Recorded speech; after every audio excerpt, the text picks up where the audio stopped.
much more educated in the arts than I am. I mean, sure, okay. She knows the way. Seriously, I think I've taken one art history class in my entire life. Yeah, so I'm gonna, like, do a thing. Oh, okay. It needs to be more, there we go, okay. So Dude, yeah, I'm wait, I so have it bad, right in but I front might of have me. a fever, so I'm not sure. So, Sorry, just as a general overview, I might ask you guys some questions about art. We're going to go over the guidelines and the rubric, some basic elements of art, and some examples that I provided. And we're going to talk really quickly about photography because I kind of consider it to be in the same, I guess, you can consider photography the same way you can consider an art piece. Like, it's all the same to me. Then we'll discuss a little bit more about how to critique art, which is what the videos really dealt with. We'll talk about art statements in the I guess confines of the rubric that we have, and what we have to do with artist statements, because I don't know if you guys know, but not all literary journals or like journals always publish the artist statements. Sometimes they receive them, but they don't publish them with the piece. And then we can have a discussion and we can like discuss. You guys can ask me questions, but it's like I don't have a degree in art or anything, so I don't really consider myself an exact expert. But yeah, so who here has taken like art classes of like any kind? Cool, great, okay. You guys probably know as much as me, I don't know. So yeah, yeah, we'll just go on to the rubric. So for artwork and photography, any artwork or photography is acceptable as long as reproducible on paper. So you can have like 3D sculptures, photographs, and submitted to us, like comic drawings. We publish a comic on Audeamus 10, for example. So we accept all kinds of art. Art can be anything, and we can talk about that later. Also, physical artworks, in reference to like sculptures or installations, it can be photographed, and you guys don't really have to worry about the ISO shutter speed that Raymond put into the guidelines. But yeah, that's just for. We can discuss a little bit more about how stuff should be photographed. Because it is important the way the artist presents it and sends it to us, because that's the only chance we're going to get it, to look at them. It's not like we're going to be able to actually physically enter the space and view the sculpture. So if they send us a crappy photo, we should shame them for it. No, we should take that into consideration. And also, again, we do take artist statements, and we will be publishing artist statements, I believe, right, with whatever their visual art that they give us. So we do have to also consider the written component of the piece, which is not something that all journals do. So I don't know if you guys have seen like all the rubric pieces, but there are, of course, 4 questions per type of category. So for art, we talk about, I'm not sure if these percentages are correct, but they should be different. There should be different weights according to each question. But mainly we consider skill, message, emotion, and finish of the piece. And I kind of discussed, I think I copy-pasted what's from the rubric directly onto this PowerPoint slide. So I wrote under each rubric, I said if it's for skill, you need to consider the photographic techniques they used. If it's a digital piece, what kind of software did they use? The quality of the line work, is it messy? Is it, just some doodle? We don't really want to publish something that's just drawn on a napkin. Message is what kind of message is being projected with this piece? What is the artist trying to say with their work? Are they even trying to say anything with their work, or is it just an experiment? Emotion, is this piece eye-catching? You don't want to look at something that looks as boring as a table of contents in a book or something. You want it to be engaging, because again, we want to publish original work, and when the person that opens up the journal, they want to open it up and see something cool and continue reading, right? So you don't want to see something that's, I don't know, I guess bland. And then finish, so we want to have polished work. I think the main I guess point that we always say is we intend to have pieces that are from scholars, or well-crafted pieces. We don't want to publish something that's, I don't know, cheesy or not well thought out. I think we can all agree on that anyway. And then also this also takes into considering the part I said about how the piece is photographed. So if they did a really bad photograph of a piece that could have great potential, we still have to score that. We should consider scoring that piece lower or something, because we're going to take that poor photograph of a great piece and put in our journal, and that's going to have a conflicting message about the quality of work that we accept. So we'll just keep going on. Let me know if I'm like going too fast or you guys have questions. I don't know like where to stop. Yeah, Ivy? When we ask them for a new photograph or an edit to a photograph they have. I mean, that's something we should consider. I guess that's where you would put it in the rubric section and be like, hey, I think this piece actually is like really great. And then you should like tell Ashley or something, like we need to have that's when we do really need to break down and have a discussion about it. And the nice thing is, it's not like we have like 100 million pieces of art to look at, so it kind of makes it easy to have those discussions. I don't know if you remember last year, I just showed all the art pieces during one meeting and then we just scored them all together. Yeah, so I guess moving on, so there's two different ways to discuss art. Some people are just like, oh, just talk about what you feel or whatever, but I think it's really important to have vocabulary to like really discuss a piece of work, because otherwise you're talking in kind of vague terms that don't make sense, or like, it might be a little too subjective and you're not really nailing down your opinion with like, something solid from the piece. So in terms of like basic art elements, these are components of every, piece of work that you'll see is line, which is the edges and shapes of forms. Sometimes there's like lines that are implied by, the elements that the artist chooses to put on the piece, or sometimes they are like literal like black and white lines. There's value, so there's varying levels of contrast, like light and dark, colors or whatever. There's texture, so sometimes pieces will have a lot of texture. I don't know if they're making like a sculpture out of wigs, it would have texture, like, those kinds of things, or it might just be an entirely flat piece. Another thing is color, so there's two different ways to talk about color. There's hue, which is like your primary colors like red, blue, orange, whatever, and then value, again, back to the second part of art elements, it's like the lightness or darkness of that color.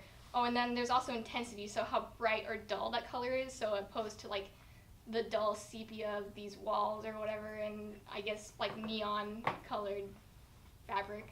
And then there's shape and form. Shape is the 2D kind of orientation, and form is the 3D orientation, so like, cube versus a square. So there's organic and geometric shapes, there's depth, there's line, there's width, and all those kinds of things play a role into creating a form. Sometimes people will shade stuff, right, and that will make it look 3D. And then there's space, so sometimes that's also implied volume, or it's the organization of the elements in the piece. So some pieces are like really tiny and there's a lot of stuff crammed in there, or there's huge postmodern pieces that are just like one color and that's just it, and it's just like a giant wall, and you're like, okay, it's just huge, and like this is all space. So those are I guess the basic art elements that you can use. You can use those words and describe different parts of a piece. So you can describe the lines of the piece, the values of the piece, or the space within the piece. So that's good vocabulary, I guess, to have. But now we can move on to the principles of art, which are slightly different. They're kind of more taking those elements of art and putting them into a little deeper context. And you can always debate about how much an art piece has like a pattern or repetition or something. Sometimes a piece of art will really emphasize having like pattern, or really emphasize having proportion, or maybe that's something the artist really wants to play with. Some people hate making patterns, I think I have an example later. But anyway, we'll go through these, and these are just another, I guess, an advanced set of vocabulary you can use to discuss art. But it's really important to consider, because sometimes art critics will say the pattern of this piece is what really makes it intense and amazing and a great piece of work, that kind of stuff. So the first thing is pattern. They're not really ranked in any particular order. But anyway, there's pattern, which is the repetition of a design element. So sometimes artists can use pattern to induce movement or get a particular point across. Sometimes you can consider a piece that has a lot of patterns to be more stable or unified than a piece that doesn't have any patterns, right? So an artist that I love is Chana Horowitz. She was working her entire life, from when she was a young person to up to her 80s. She died in 2011. But anyway, she did amazing pieces that are all about pattern and instrumentation. So she did this piece that's called Instruments from the Sonic Kinetography series. But anyway, they're just like pencil drawings actually, and you can see that they're all repeated colors and patterns. And she was trying to, it's kind of a meditative thing she would do. I'm not even sure if she actually made all of her own pieces. I think she dictated. She said like, oh, this is when a certain instrument or color is going to be playing, and that's why there's patterns in these kind of little sequences that she has in her pieces. But anyway, it's really interesting. Another piece or a principle of art is movement. So that's the arrangement of elements that can direct the viewer's eye. So sometimes artists will want you to focus on a piece, right? So they'll have elements within their art piece that will like make your eye like move around the canvas and really look at or are directed to look into a certain space. Or just convey like that the figure or whatever they have in the painting is moving. So that's what we have in the case of Marcel Duchamp's Nude Descending a Staircase. It's actually his second piece he made, but whatever. So I drew a little arrow up there, and it says I'm indicating that the motion is from the top left to the bottom right of the piece. So yeah, I don't know if you guys can like tell, but it is supposed to be a woman moving down a staircase. And it caused a huge outrage when he brought it to America, and everyone was like, this is neither futurist or cubist, and we just hate it. And he was infamous from ever on. He also was the guy who like took a men's urinal and put it in a gallery. So yeah, he's pretty saucy about stuff. Anyway, proportion. Yeah, he's like crazy. But anyway, proportion is another principle of art.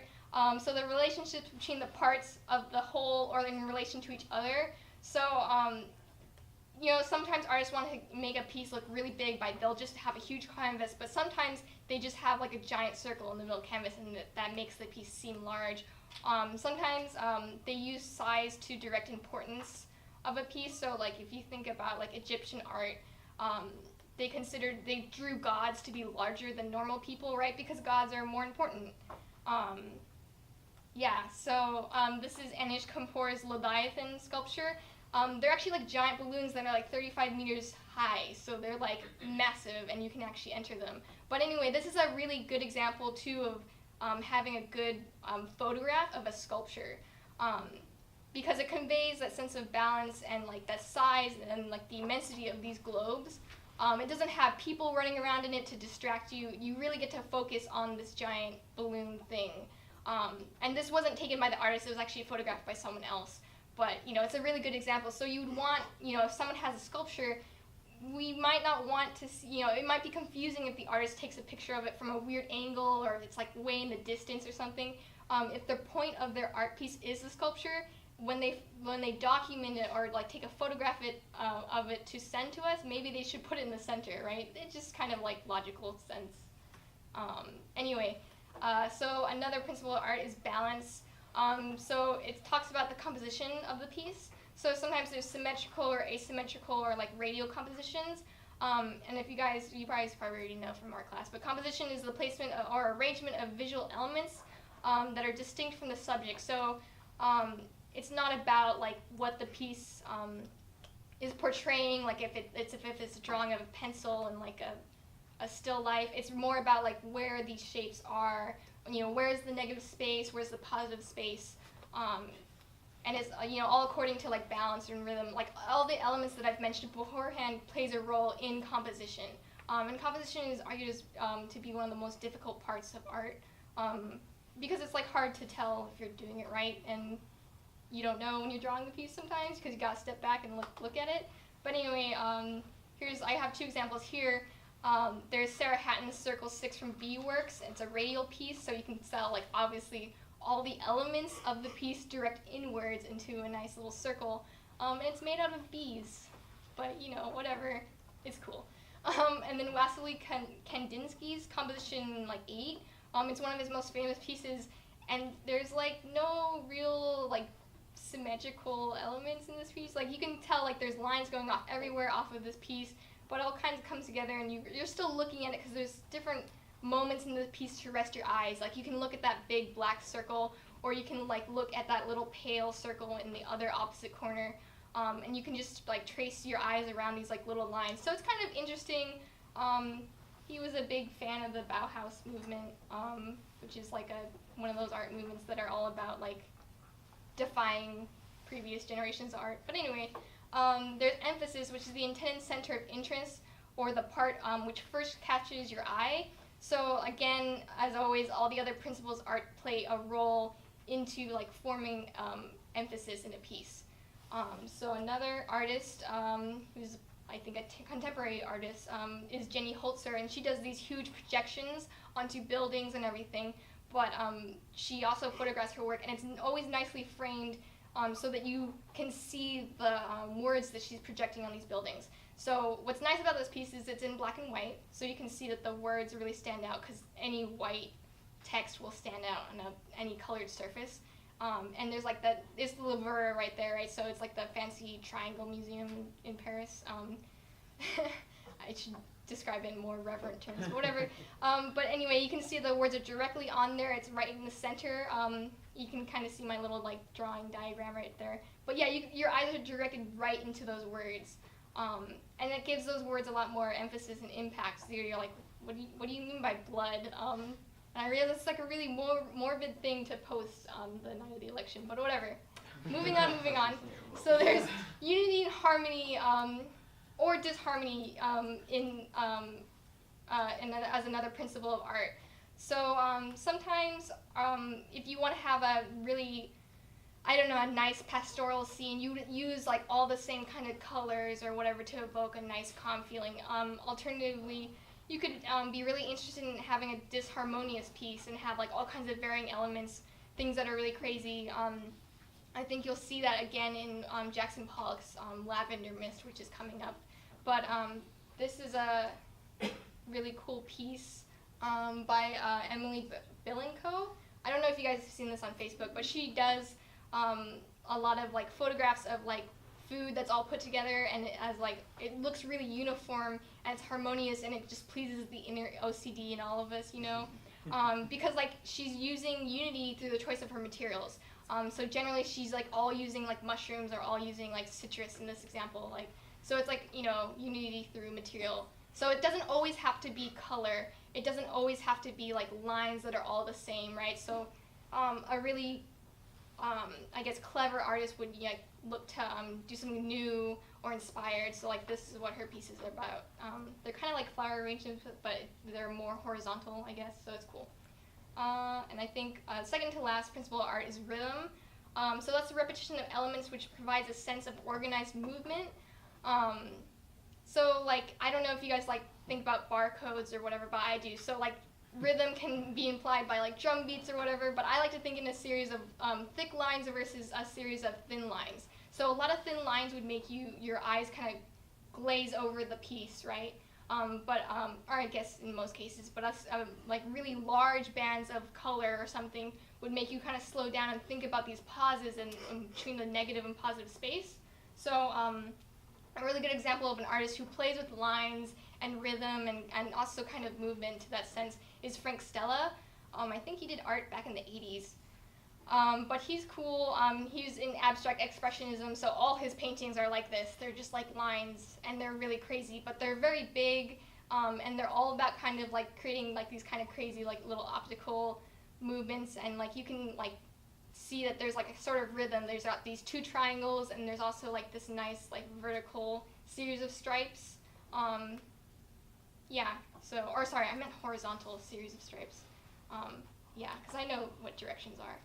But anyway, the last principle of art is variety, and that's the different elements utilized together. You guys already like know this. Like Jackson Pollock is pretty famous because he used different kinds of paint. And I know you guys are probably like, I could do this too. We should just do this in our meetings just to have fun, stress relief. Yeah, flinging paint everywhere. But anyway, actually he proclaimed that he had a lot of control over his marks, and like he was using them to express himself. But anyway, there's a variety of colors and a variety of movements and splashes and dots everywhere in this piece. So yeah, so those are like the 8 elements of art. So moving right along to like general photography and composition. So I'm not like a photographer, so I don't really know a great deal about this. Nemo would probably know way more, right? So General photography, so rule of thirds is super important, right? You want to break the canvas or like plane into 3 horizontal and vertical like spaces, and if you want to have something of interest or like a really important point of your piece, you would center it on one of those intersection lines or whatever, or like in the lower corner, just so like you don't want to put something slightly off to the center because you would perceive that as being like off somehow, just the way our eyes kind of like register images. Another thing that is also important along those lines is cropping and framing.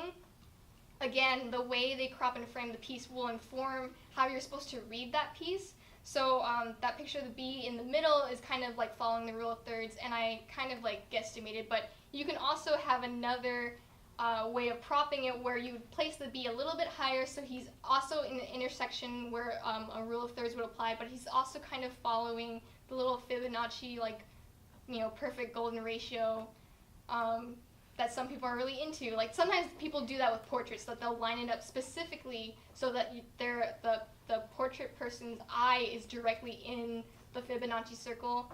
It's supposed to make it look better.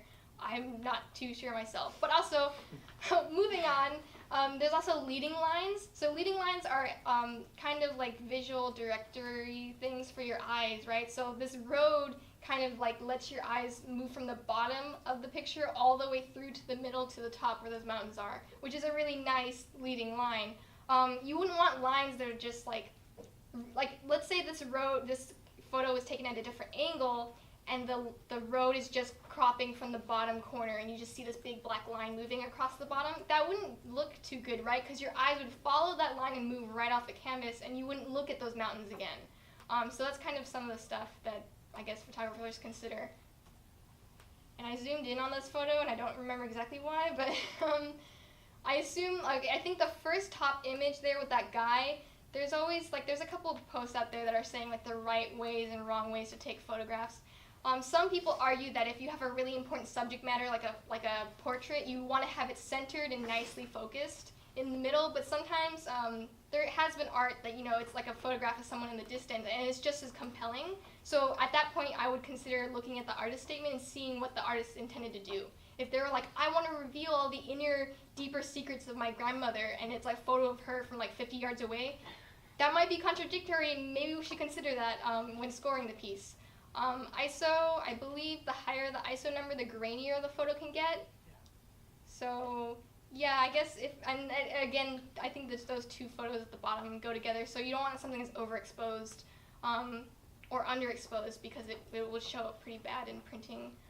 So that's something to consider. So if it looks too bright, it might be too bright, and, you know, score that accordingly, I guess. And then so moving on to critiquing a piece. So you guys all like watch the videos? Mm-hmm. Were they okay? They were good. How did you feel about them? I like the Picasso one. Yeah, the Picasso one is pretty good. I actually really like that video because he goes through the steps that I have in purple up there, which is kind of at least like akin to how I assess art. Like everyone can assess art in whatever way they want. It's subjective, right? You can do what you want, just back up your facts, right? So I really like that method that he has because it lets you have your initial impressions of the piece, but then you have to step back, remove yourself, and consider what is the artist trying to do, and also consider the historical or relevant context. So again, if you guys don't remember from the video, it was your initial impression. You consider the forms, the materials, and the content of the piece. So what's the piece made out of, and what's it showing to you? Like literally, what are you seeing on the canvas or photo? And then the context. In this case, for us, we don't really get too much of a chance to look at the context because it's not like we know the people who are producing the art. It's not like we get to interview them or talk to them. The only chance that we get to figure out about their intentions or what they're feeling at the time when they're making art is through their artist statement. So we'll talk about that a little bit further in the next slide. But yeah, that's kind of where I would consider drawing the context from. And then lastly, the historical or relevant context. I say relevant context because in the case of Picasso, you can consider, like, yeah, it was like World War II and everything was bad. So that you get a more, like, an older historical context, and it's like, you know, 20, 30 years beforehand. So you have a lot of time to consider within that, like, that portion of that artist's life that they were making it. For us, obviously, every single art piece that we receive has been made within probably the last year or so, right? So we don't have too much of a historical perspective. Sometimes I guess the pieces we could get could be politically motivated. So that's why I say you could consider it from a feminist view or like a political stance. But also we're in this postmodern age.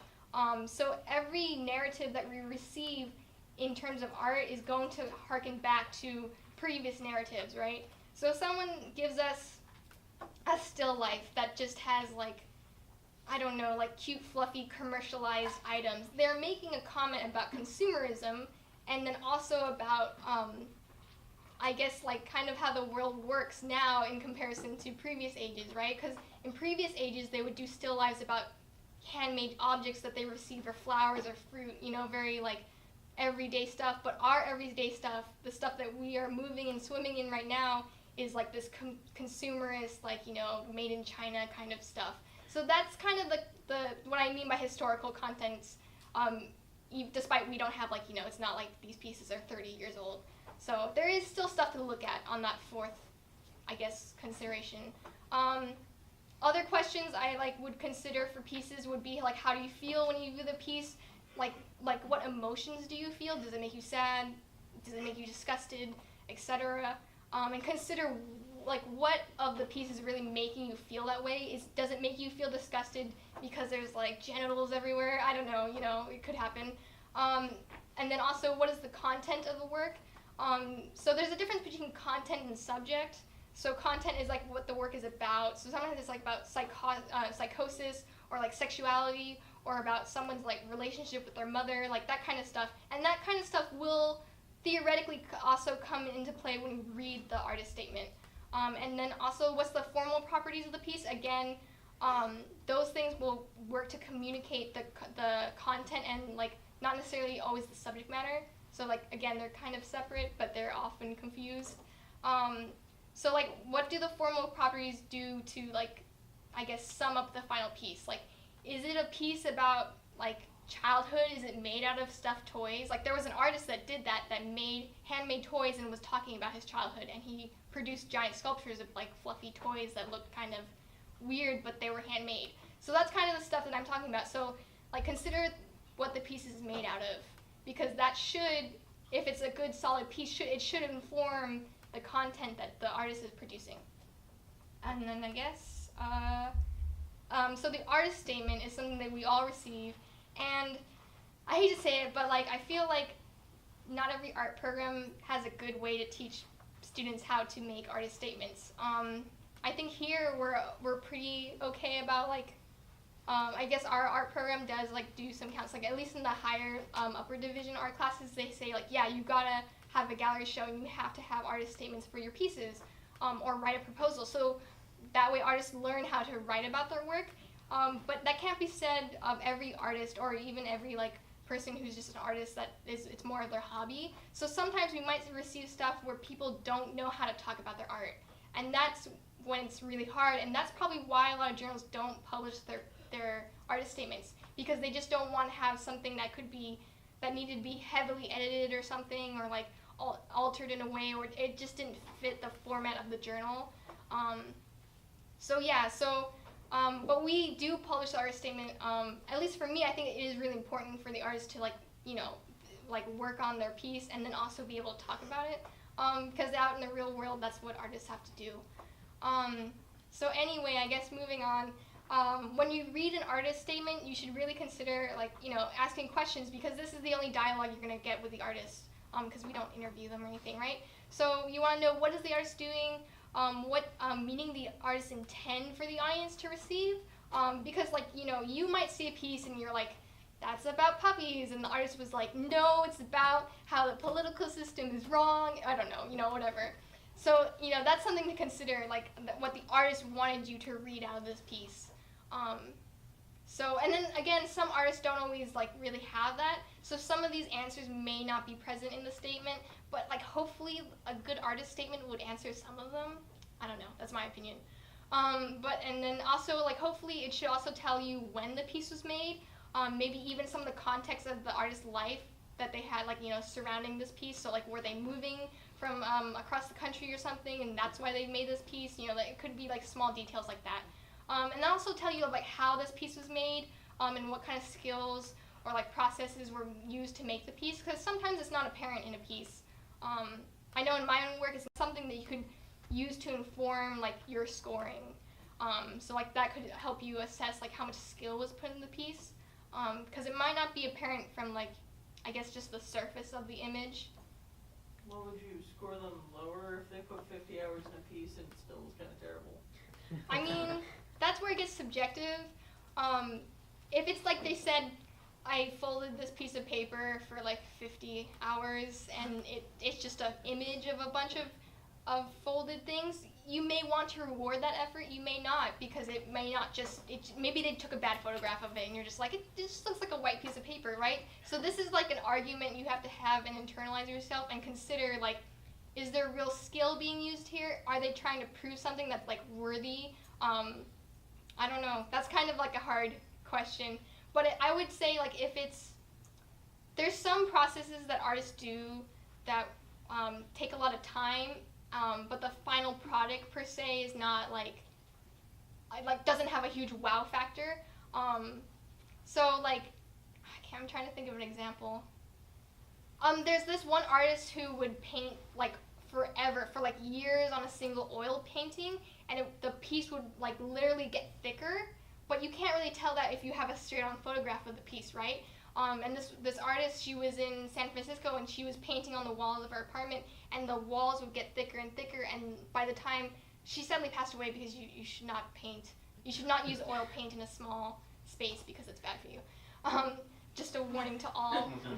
But yeah, she passed away sadly, and they finally removed the piece, and they realized that it was huge and thick, but of course you only see the surface layer of what she finally finished at the end, and I would say that's a worthy effort because there is some dimension. Her piece is about memory, so like her doing these things over and over for hours and hours, and then you only get to see the surface result, or I guess the last memory she had. That it seems like, at least to me, that's worth the merit, and that I would score that piece like highly. So I guess that depends on how they describe it. If they're just kind of saying in vague terms like, I spent forever in this piece, that's not really useful information. And if it looks like kind of crappy, then like, yeah, score it low, because they're not serious about it, but they're like, I spent 30 hours every day, or not every day, but 30 hours, and every day I would come and do this piece when I felt a certain emotion. That would be a worthwhile exercise, I guess. So I guess it has to counterbalance with what's happening in the piece, and if it's just the person drawing lines for every time they're sad, I mean, it's up to you if you really feel the emotion coming out of the piece, and if it really works, then like score it highly. If it's like terrible and you don't see the effort, then like, I guess mark it down. That's why art's subjective and wonderful. Anyway, I guess moving on real quickly, because I'm almost done. So ultimately, art statements should, again, express their visual ideas kind of in some written language. If it's a confusing artist statement, then I should say it should not score highly. Because if they're trying to be like, I don't know, like really proud about their piece and really being like snotty about it and being like, it's amazing and I got like awards from it and like it's so great, or it's trying to confuse you with language, like saying, oh, this harkens back to the postmodern idea of like multiple narratives, and that like every person's life is a different narrative, and then all like relates back to the concept of the mediosphere, and it's like this huge like language from like art history or like art theory that's like really confusing, then like I say like mark it down, because like, their piece, if they're using that kind of language, I can kind of guarantee their piece may not convey it that well either, right? So that's a problem, and you don't want to we also have to think that people are like, the average honor student is going to open this up and read it, right? So you don't want to have something that's like, I don't know, trying to confuse people. Like, that's not fun for anybody, and like I don't think we should publish something like that. I mean, ultimately it's up to you guys what you want to publish, or like grade. You're gonna say in it too. Huh? You gonna say in it too? Oh yeah, because I'm an editor. Sorry. but I'm just saying, like, in future times when I'm long gone and you guys can be like, she's so saucy about everything. Anyway, but yeah, so yeah, just like, I think if it's really confusing, I don't think you should score it highly, because that's just like a jerk move. Like, why would you do that? I don't know. I think that's just bad. Like, I feel like art is like, I don't know. It's the food of the people. It's the food of like, you know, middle day, you know, average American. Like, you should. It's something that you consume. So like, why would you make it overly complicated and like try to poison people against it? Like, that's stupid. But yeah. So again, if it's overly technical or overly philosophical and confusing, like I say, mark it down. You know, that's just bad. Oh yeah. So this is it. If you guys have questions, I also have. If you guys want to talk about like these 2 pieces that we've published before. So yeah, if you guys have like questions, now's the time we can discuss. We have like 10 minutes because I talked way too long. I still don't like the abstract piece. Oh yeah, this is hotly contested. I liked the painting, but I hated the artist statement. I felt like You need to go Why one does it more say? slide. Yeah, yours. which one? It says questions on the thing, but it doesn't say. Oh, sorry. It's because I'm not looking. Okay, it's this one. Yeah, sorry. This is the Yeah, one. it kind of looks like intestines, doesn't it? Yeah, and then the way, I guess they're trying to be like really like, yeah, they're trying to be really philosophical in their artist statement, and I would argue it's like almost edging towards that like overly philosophical and overly trying to like rub your nose into what's happening, but it had enough like facts in it that I feel like I guess people like passed it. I was full page. It's totally the Yeah, guy from Happy it was Gilmore. like I swear to that was God. a big thing. See it. See the ball, be the ball, take the ball to its home. Yeah. Go ball. And it was called Feelings, and I feel like that's could have been Hurt better. my feelings. Yeah. Right? My feelings are hurt. Edging on that kind of like emo. My feelings are dark and twisted. I don't know. That's yeah. The next one was much better. Yes. Oh it yeah, I like this one too because it was. I would argue that she could have like done a better scan because I think it's just a straight photograph. is. Yeah. But it's like the way like she was trying to convey like she poured honey. She took like it's like and she explained her whole process, which was what was nice about the piece because it's not just a photograph of her being covered in honey. It's like had more like layers to it, I guess, which was explained in her artist statement. So this is kind of an example of what I was saying. Like if she's saying that she spent all this time in it and she's doing all these things, and it may not be apparent from her first like the photo that she gave us, but like she nicely explained it in her artist statement. So that's why I think it passed. I'm pretty sure. I know I've seen this. I'm pretty sure it did too. Yeah, because these two have been published before. Right. I don't remember what the scores were. They were like, this one was like Feelings was like that borderline like high, but like not quite like 10 out of 10. All I really remember vividly is the one that looks like the teddy bear from Toy Story 3. Do you remember that one? I hated that one. I hated that one. And that makes me sad because I knew that person. Is it the one where all the stuff was like spilled all over the floor? It was like a sketch, wasn't it? It was like the teddy bear from the Wait, Pixar, I like don't know. Toy Story 3. And then it had like a lamp post and like the keychain that people used to defend themselves. And her message was okay, but I think like the technical execution was good. Like it looked realistic, it was shaded, it was like the composition, it was like, white around it and there was like the images in the middle. But then my problem with it was she was using like iconography that was like the Toy Story teddy bear, which is like not super original. Oh, I'm gonna walk in front of the camera and nobody's gonna be able to see it anyway. Just like hold it, yeah. It was like a black and white pencil sketch, and it's like the teddy bear from Toy Story 3, and like she said, the little like cat defender keychain that you can like stab somebody with if you put your fingers through the eye holes. And then like a lantern. Wait, let me see if I can zoom. It's a defender keychain. It's a defender. I did not like the artist. Yeah, because the statement, like, she was trying to say, like, the world is harsh and, like, rough for women, but then she used, like, really common, not to hate on Do you want me to read it? consumerism, but it was like, yeah, It maybe says, just read it. "What lurks in the dark can no longer be shielded by teddy bears and nightlights. Oh, What God. awaits us now requires much more attention. My work is a visual diary of my thoughts and experiences. Static yet charged, this piece creates tension upon the viewer. Inspired by vanitas, is that what it is? Vanitas, which is a type of like, Jargon. well, one jargon is okay, because that's actually just another term for like still lifes, but there's still lifes that reflect on the memoriam of death and like why Yeah. it's like whatever It the says- time it's meaning. I drew the self-defense cat ears keychain, juxtaposing it with the bear and the nightlight to remind the viewer of the very real danger of being alone during the night." So yeah, again, teddy bear from Toy Story 3, the one that smells like strawberries. What's his name? Thank you. And yeah, but that was in our journal last year. And then what else? Yeah, that's all I remember. And then this one we had too, Well, that was like a reference from an article, right? Oh, That yeah, was yeah. the essay. the art gallery. It was like, it's about like, it was basically like kind of like discussing an artist and her like methods and her. And the work. comic, and then the photography piece. So, but we're hoping that we can post more art. I mean, we can publish more art this year. Just because we really didn't publish all that much art. Yeah, there was only like 2 or 3 pieces. But we only got like Yeah. 5 total, I think. Right? there was only like 9, and there was some that got voted down, so I didn't show them again for reading day. Like, but it was only like Some 1 or were 2 that, terrible. yeah. Yeah, some were not. We so gotta great. market more.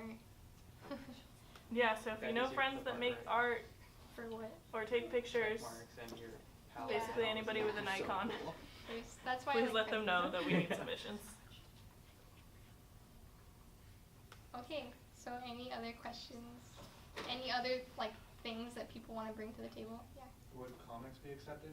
Yeah, so comics are accepted. We published one last year. I think it does take some like finagling to make sure that the format like follows through. But I think Raymond, I'm sure Nemo would have like a problem with it, right? It's still like graphic art, and like the other thing with comics is you have to consider like readability. Like if this person does a terrible job like putting the font on, or it's like cheesy and like poorly done, then like maybe it's not that good, because there's so many like resources now that people can use to make graphic novels and stuff. Yeah. My sister, I told her to advertise for us, and she works at multiple community colleges. Right now. One of the questions that she got was, if somebody's in their first quarter at a community college and they don't have a GPA yet, can they submit to this? Since it's a 3.0 thing. I think it's a no. I don't think we we- removed the GPA. Yeah, I Is think that we okay? removed Took the it away? GPA. Yeah, we took away the GPA, but people have to be in like accredited like college. yeah, like 2 to that's like 4 year the, college. like that's the Oh, only okay. limit we have. Like So we 4-year though. So No, I No, think 2 2 to 4 years. 2 to 4. So we're good. Okay. If you look at the website, it has all of our submission stuff upgraded. So it just says that the 2 requirements are that you must be an undergraduate student enrolled full-time or part-time in any 2 or 4-year undergraduate institution in the USA. Yeah. So I And think then we if you removed- graduate, you can still submit. Yeah, we like removed like all the Yeah, we did. All the all the like, just so people can submit. It's all democratized and We have like more spring marketing. Because no one submits over the summer. well, we got a hiccup over the summer because we were marketing and then we had to stop because of the issue with the cash prizes and the change in the fiscal distributions, because we had new monetary people come in. So we basically we got the red light and we had to stop. So we lost a couple, I don't know, it was a while, huh, Nima? It was like, how long do you think it was, Janet, that we lost in summer marketing? Maybe 2 months? Because I had to do everything